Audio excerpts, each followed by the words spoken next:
ආයුබෝවන් මිත්‍රවරුනි මම මනෝත් ලක්ෂිත ගුණරත්න ගංකුකුල් පාලනයක් නිවසක කරන් යද්දී කූඩයක් කොහොමද හදාගන්නේ? ඒතර ගංකුකුල් පාලනයක් කරගෙන යද්දී මොන වගේ වාසිද තියෙන්නේ? ඒ ගැන පොඩි වපසරියක්. ඒ කියන්නේ මගේ ගංකුකුල් කූඩේ අරගෙන පොඩි වපසරියක් ගංකුකුල් පාලනය ගැන පොඩි දැනුමක් ඔයාලට දෙන්න හිතුවා. ඉතින් මම කලින් වීඩියෝ එකක් දාලා තියෙනවා. ඒකේ link එක description එකේ මම දාලා තියෙනවා. ඔයාලට ඒක ගිහලා බලන්න පුළුවන්. ඉතින් ගංකුකුල් පාලනයක් කරනකොට අපිට කාබනිකව අපේ නිවසේ ආහාරයට ගන්න භෝග ටික හදාගන්න පුළුවන් මිත්‍රවරුනි. ඒ භෝග ටික කොහොමද හදාගන්නේ?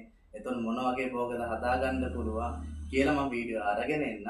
ඉතින් ඔයාලා link එකට ගිහිල්ලා බලන්න මේ වීඩියෝ එක කොහොමද ගංකුකුල් පාලනයක් නිවසක කරගෙන යද්දී මොන වගේ දේවල්ද අපි කරගන්න ඕනේ කියලා දාලා අදහසක් ගන්න. ඉතින් description එකේ මම වීඩියෝ එකේ link එක දාලා තියෙන්නේ. ඔයාලා ගිහිල්ලා මේ වීඩියෝ එක බලන්න. තවත් වීඩියෝ එකකින් හම්බ වෙන බලාපොරොත්තු වෙන අතර සමු ගන්නවා. ඔයාලට සුබ දවසක්.